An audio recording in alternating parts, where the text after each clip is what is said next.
Welcome, everybody. We are back with another children's episode of the Indie Reads Aloud podcast. Today, Mark McCraw is returning again, as he does every time he writes a new book with us, which is super fun. Welcome back, Mark. Thank you. I appreciate you having me on. We love having you on because I'm all about literacy for young people. So I it's get you. it's a really great thing. You've been on the program lots before, 11 times before. Hmm. And we've talked a little bit about that you are a veteran. Yes. So I'm wondering if we could talk about that for a second so that the little people listening kind of understand what that means. You know, we know that we celebrate Veterans Day every year and it's about soldiers.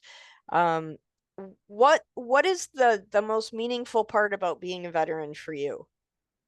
Being a veteran to me means, I served in the Air Force and Air Force Reserve, and it means, patriotism and duty and stuff like that. And those are important to me. I stay pretty involved with veteran organizations, like the Veterans of Foreign Wars, the American Legion, Disabled American Vets. So I try to stay busy with the veteran groups. That's awesome. That's really awesome. And you're also a past elementary school teacher. Tell us Yes. a little bit about how did teaching come before serving, or did serving come first and then you transitioned into teaching when you came back into civilian life? Actually, when I came back into civilian life, I started out actually in corrections. Actually, when I left the military, and then I went on from corrections on to Migrant Head Start, and then moved on to daycare and became a teacher's aide for special needs. And then I moved on to getting my teaching license and teaching second, fifth, and sixth grade, That's and awesome. then went on to teach college at a later time, a junior college. So what's for elementary school age kids, what's your favorite subject to teach? Oh, my favorite subject, I would say probably reading because, you know, uh, but it is challenging, no doubt. So we're trying to make sure everybody gets on the reading levels and all that. So, Yeah. I enjoy all the stories and things like that. So I think Do they that's what's do they important. still do read 100 books, get a pizza at the end of the year? Is that still a thing? Sometimes they do book it and things like that. And the Pizza Hut, I remember my children were doing that and stuff like that. So some states do that and some school districts do that. When I was a kid, that was a big deal. If you read 100 Hmm. books through the school year, you got a pizza at the end of the year. Hmm. That was a big deal for us growing up. So, They and a lot of reading logs too, in a lot of schools and libraries and things like that. So it's important to record those minutes and things of that nature. absolutely. So with your writing career, what's the most important thing you'd like to impart to young people through your storytelling? Well, one is an imagination, being able to have an imagination of the story, learning, literacy, and legacy. Those are the three areas that I really focus on the most. And I just want them to learn and get a theme from the book, and that's the main thing. I want them to be able to enjoy. So when I go to schools and daycares, I try to pick the books that are applicable to that particular grade, and what I believe that is on their about their reading level, that kind of thing. Awesome. So your latest book, this is book number 12, and it's called Anna's Amazing Alaskan Adventure. Did this come from your imagination, or is this based on a true story? This was actually based on before I actually went on a cruise ship. I actually hadn't been on the cruise ship, and I actually decided that I wanted to write a book about it, and then things just started to formulate after that. I wrote part of it before, and then I wrote some during when I came back, and that kind of thing, and I put it all together and thought some adventures that Anna would go on, and some crazy things that she would do, and things like that. Cool. Well, I'm really excited to hear this story.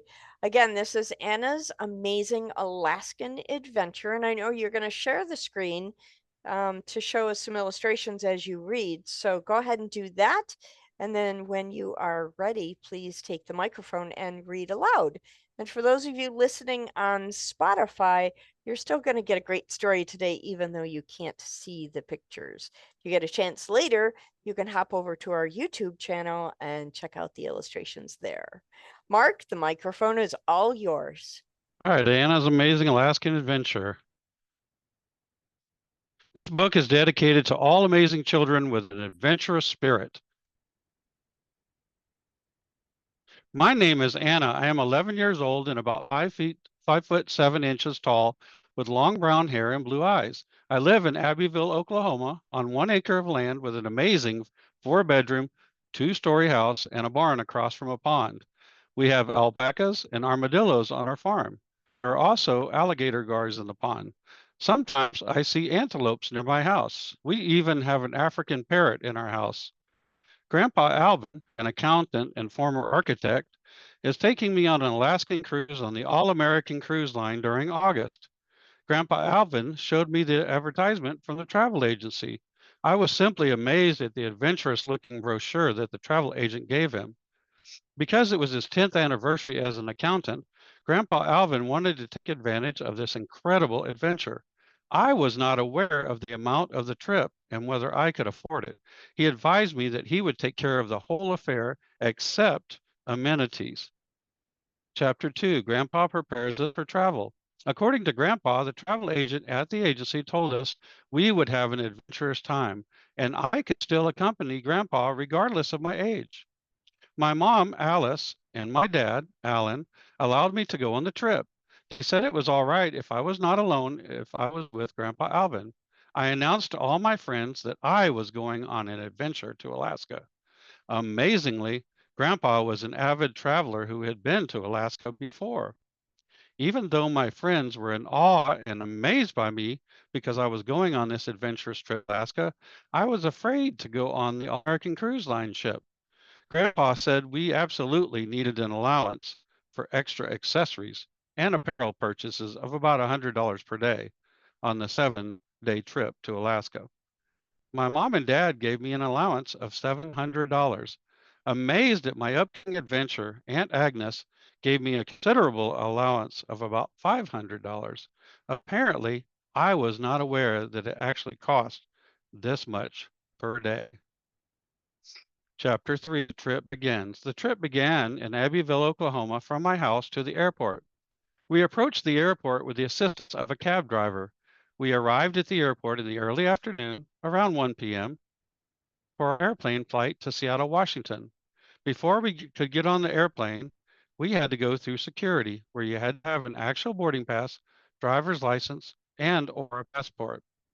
We arrived at the gate, about to get on the plane. The gate agent addressed us by announcing on the intercom that we were ready to depart on our airplane. It was time to get on the airplane. Since our seats were arranged, I did not want to argue about which seat I was about to sit in because I always like to sit in the aisle. Grandpa asked me if I was adamant about having a window or aisle seat on the airplane. I chose the aisle seat. Grandpa also told the airline stewardess that I was allergic to peanuts. While on the airplane, I met another girl named Alice who had the same name as my mom. She was all right, except I was annoyed at her kicking my aisle seat. The captain on the plane got our attention and announced that the air traffic controller had cleared our airplane to go. I attempted to assess if my seatbelt was attached correctly. While on the airplane, I got nervous and suffered anxiety when we approached a higher altitude. Of course, I am an amateur at flying. I noticed that we had an athlete who was sitting in the aisle seat across from us. Admittedly, my admiration for him was an aggravation.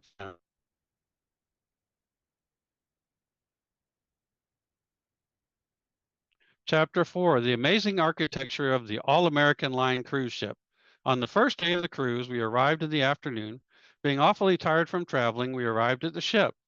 Apparently, my tiredness was catching up to me. I was in awe at the cruise ship's amazing appearance as it stood tall in the air. The architecture of the cruise ship appealed to me. It appeared you could go anywhere on the ship because it was huge. While I was adamant and anxious about having the captain arrange a tour, The captain approved for us to go around the ship with the captain's assistant since the captain was not available. Agitated that the captain was not available, Grandpa told me we must adapt while not being angry. Our assigned room was A102. I was in awe of the amazing suite, which had a balcony with a table and many chairs outside. We liked the attention to detail and the atmosphere of the cabin. Also, Grandpa and I approved of the large, ample room with beds. Chapter 5: The Amazing, Abundant, and Appetizing Food. Our cabin had apples, apricots, asparagus, avocados, almonds, and a bowl of ambrosia sitting on the table on an arranged tray. I was annoyed at having the asparagus amongst the arranged food put there by our cabin steward. I asked the cabin steward if there was any more ambrosia since we automatically ate all that was available on the arrangement. Apparently, Grandpa does not like avocados. On my first night on the ship, I had such an appetite that I could not wait to even eat an apple, but I knew there was more to appreciate on the buffet. While at the table, I was acting up by putting my arm underneath my armpit and making noises. Grandpa said he did not approve of this action. Apparently, anyone with an appetite will not go hungry since the cruise ship appears to have anything you want to eat. You can eat almost anywhere around the ship. I even I am even allowed to take advantage of eating an apple tart for dessert if I want to. They actually have a lot of desserts that I could afford to eat because of my appetite. So I'm going to have an additional piece. Grandpa was aware of the abundance of food, but did not approve of me trying to eat everything available. So I abandoned the idea and I apologized for overeating. After a long day at night, I could not wait to fall asleep, but I was absolutely enjoying the atmosphere of the cruise ship. I was anxiously awaiting the following day's activities. Chapter 6: Admiring Grandpa. I have always admired my grandfather, who was born in Anson, Alabama, on a small farm with many animals. His mother was Abigail and his father was Alton. I found out he was adopted when he was 7 by another couple. This was an alarming announcement. He said it was a long time ago, not wanting to admit it. Grandpa got angry while also appearing to have anxiety as he was talking about it. He was afraid to talk about it anymore because it would bring anguish. I abandoned the idea of further action on the subject, so my ambition was to actually focus next on the many amazing, adventurous Alaskan activities to come. Chapter 7: The Sighting. The next day I was hardly awake when Grandpa alerted me to a whale on the ship's side. It was awful in history that whales were hunted. I also saw an albatross flying over by our balcony. Now we are on to some amazing ports like Ketchikan, Juneau, and Seward. It is an awesome experience to see the trees' leaves in their autumn best. Also, there are plenty animals to see near the trees like moose and deer. The greatest attraction is seeing the amount of salmon swimming up a stream. I am aware and in complete awe of the beauty all around me. I asked Grandpa if we could move to Alaska. My parents would never arrange or approve of this, but the idea sounded absolutely amazing. Chapter 8: Meeting an Author and Artist. While on board, I get to meet a male author and a female artist. I can only imagine how Alaska is such a great area in which they can conduct their art. I wish I was as artistic as the artist and author. Sometimes I feel ashamed that I do not have this kind of ability. Being overly ambitious, my attraction to the craft of being an author or artist will help me to decide to attain the necessary academic courses to further my craft. I might even allow myself to become an actor someday. I was afraid to ask them anything because I'm only a child, but I wanted to ask. The artist had her associate with her, which made it almost impossible to approach her to ask a question. In some ways, she was arrogant, or she is arrogant. From the appealing brochure, I found out the artist also had an associate degree in art, but I was not aware of what this meant, of what that meant. I just assumed that she is attracted to being an artist. Chapter 9: The Mishaps. I approached a dog sled during one of the activities off the ship. I apparently had an accident when I fell down and across the sled with an Alaskan Malamute attached to it. Amazingly, the Alaskan Malamute was not aggressive, which I really appreciated. I must admit that my arm was aching. While not appearing agitated, I was embarrassed when the audience around me thought it was awful that I was injured. I am not a fan of attention. While walking away from the Alaskan Malamute, an angry brown grizzly bear appeared from the forest. He averaged about 7 foot tall with amazingly large claws and an angry face. Our group of cruise ship adventurers was not aware of the amount of bears in this area. So we analyzed the situation and approached an automobile coming down the road to alert the authorities and take us away from the area. I admit I would like to see and be in awe of bear. Accordingly, I would not want to be alone or aim to be near an aggressive bear who would eat you alive. Did I say aggressive? While always being an adventurous girl, I would be afraid to anger the bear. My advice is always to be aware of the area around you. Bears usually are not affectionate, and you should not be affectionate to the animal. In addition, I would not announce your arrival to the bear. Also, I would not want to get acquainted with or arrange a special visit with a bear that is aggravated. Chapter 10, The Amazing but Also Sad Day. It was an amazing day, but it was time to adjourn the activities. I had actually been too active today. Before getting into the automobile safely, I was tired and my ankle was hurting from all the walking. We were able to safely get away from the aggressive bear. When we returned to the ship, the doctor checked my aching arm and ankle. He put my arm in a sling. He also told me to take an aspirin to help with pain in my arm and ankle.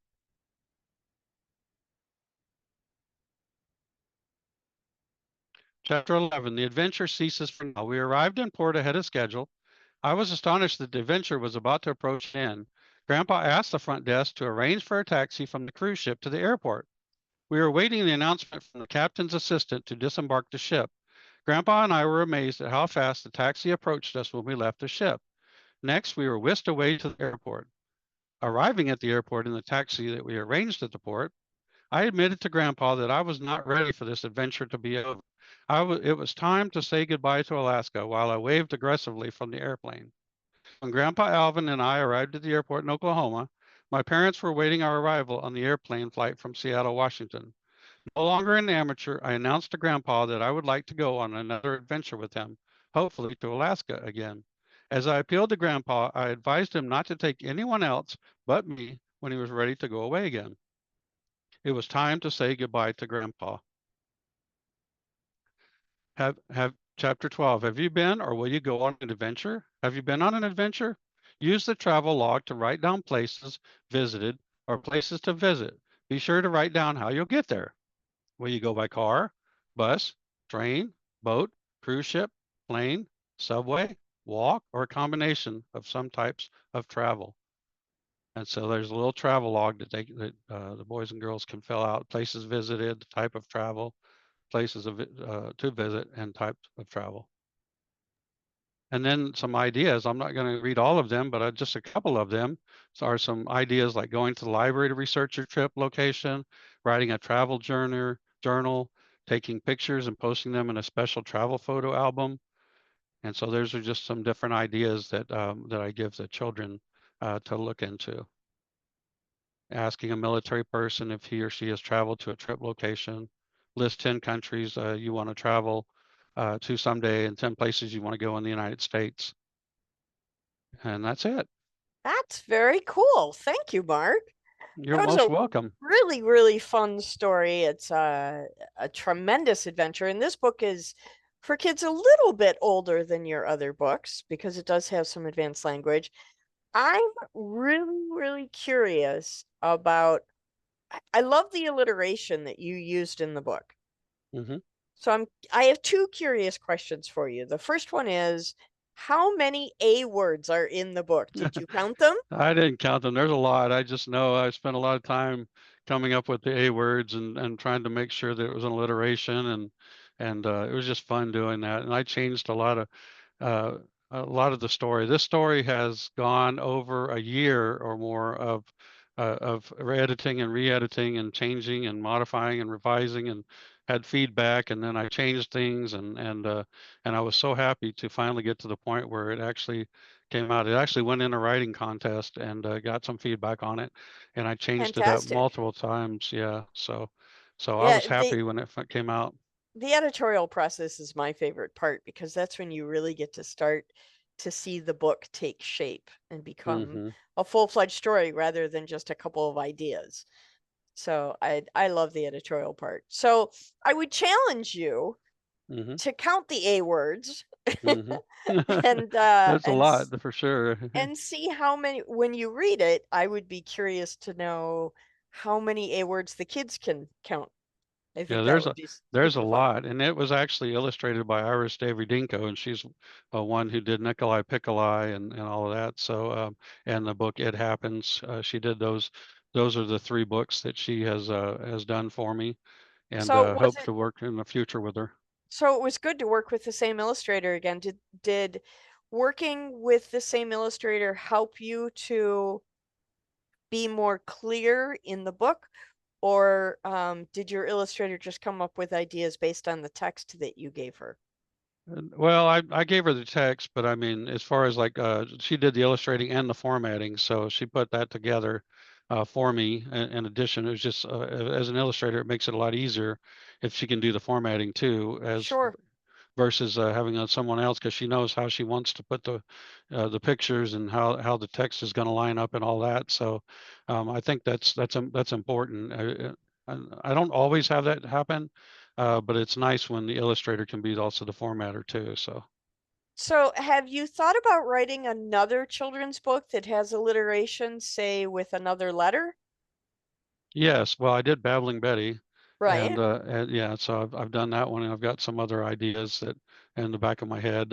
I'm actually Have you considered the idea of doing 26 different books, each one with a different I letter of alliteration? I thought about that, and I've actually was going to do a sequel to Babbling Betty. So actually, I was looking at a different setting for Babbling Betty. So I was looking at that, and so yeah, I've thought about the going down the alphabet and all of that, and Yeah, yeah, so that but would I've be also fun. it would be fun to do for sure, and I've been thinking about that as well. But I also I have I'm getting ready to put out a book in a couple of months. I'm working with an illustrator on TikTok for a second grade book, and there's going to be 9 characters in this book, so it's going to be a fun Can book. you give us a sneak peek? Tell us a little bit about what that book is. Well, the book is basically it has to do with the classroom setting. I'll put it to you that way. And Okay. there's 9 characters in that particular book. So it'll take a little time and all of that. But I think once it's done, I'm excited to. I've already pre-written it already, and just going to do some editing in the next couple of weeks before I send it over to the illustrator and uh, and start that process because it will take some time for her to draw up the 9 characters. Yeah, I sometimes I think the artwork is more involved than the words. And Hmm. I found that when I was doing my children's books that the story came very easily, but then the art is so detailed, it takes a little bit longer to get that part of it done. And it does. And then I'm also working with Mackenzie Fox to both her and I are putting a book together on bullying, and hopefully that'll be out. I don't know when yet, but we're doing the editing right now, and so Fantastic. really excited Mackenzie about that. Mackenzie Fox is a lovely children's author. We've had her on the program before. She's wonderful. Yeah, she's amazing. We've done some events together and things of that nature and some collaborations. And I've got 4 or 5 pre-written stories right now that I've been thinking about for quite some time in the hopper. So it's just going to the next book, and then I hope to work with a hybrid publisher that I've talked to on a podcast, and hopefully in the near future, maybe if not at the end of the year, beginning of next year, I hope to do another military dependent book. So or a military book. Fantastic. Oh my gosh. You are super busy. Thank you so much for being on the program again and always coming back with your new books. And we look forward to having you back when the next one comes out. All right, thanks a lot. Appreciate you having me. Thank you. Bye bye.